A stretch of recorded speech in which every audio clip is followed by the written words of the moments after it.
خوشی کی بات ہے اور غنیمت ہے کہ مولانا آزاد کو صحافت کے تعلق سے حیدرآباد میں واقع اردو یونیورسٹی والوں نے یاد کیا۔ یہ بہت بڑا نیک قدم اٹھایا ہے۔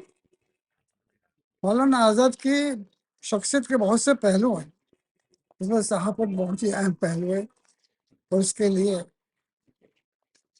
مولانا آزاد یونیورسٹی مبارکباد کی مستحق ہے۔ میں یہ کہنا چاہوں گا کہ آزادی سے پہلے، تقسیم سے پہلے، جب ہم لوگ پڑھتے تھے چھوٹے چھوٹے تھے کالج میں، اس زمانے میں جان اسٹورٹ مل کی ایک بات ہمارے پروفیسر پڑھایا کرتے تھے کہ کسی بھی مومنٹ کو کامیاب بنانا ہے تو آپ کو 3 چیز پکڑنا چاہیے: press, pen and platform. یہ تینوں کا تعلق کمیونیکیشن سے تھا۔ یہ بات ذہن میں بیٹھی اور بہت سارے لوگوں نے اس کو اختیار کیا۔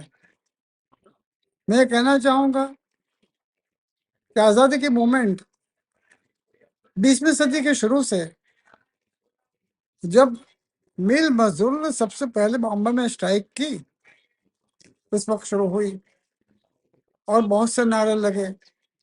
سید عبداللہ کا بمبئی کرونیکل، جس کے جو اس وقت کے مدیر تھے، ایڈیٹر تھے انگریز، اور وہ پوتھین جوسف، ان کے ساتھ میں سید حسین ایڈوکیٹ، ان کے ساتھ میں عبداللہ بریلوی۔ جوسف صاحب کے جانے کے بعد ایڈیٹرشپ سید عبداللہ کو دی گئی، اور انہوں نے، آپ یاد رکھیے کہ انگلینڈ سے محمد الپکٹھل کو بلایا اور ان کو ایڈیٹرشپ دی، لیکن کچھ وقت میں پکٹھل نے پھر سید عبداللہ بریلوی کو ایڈیٹرشپ سپرد کی، اور بمبئی کرونیکل کا یہ مقام تھا کہ وائسرائے جنرل سب سے پہلے اپنا اخبار جو دیکھتا تھا وہ بمبئی کرونیکل تھا۔ اس کے ٹیبل پہ سب سے پہلا اخبار بمبئی کرونیکل ہوا کرتا تھا، یا مولانا محمد علی کا کامریڈ ہوا کرتا تھا۔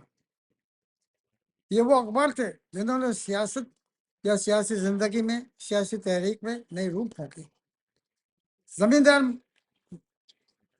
جو، یہ سمجھیے کہ ظفر علی خان کا زمیندار کا وہ شعر کس کو یاد نہیں ہے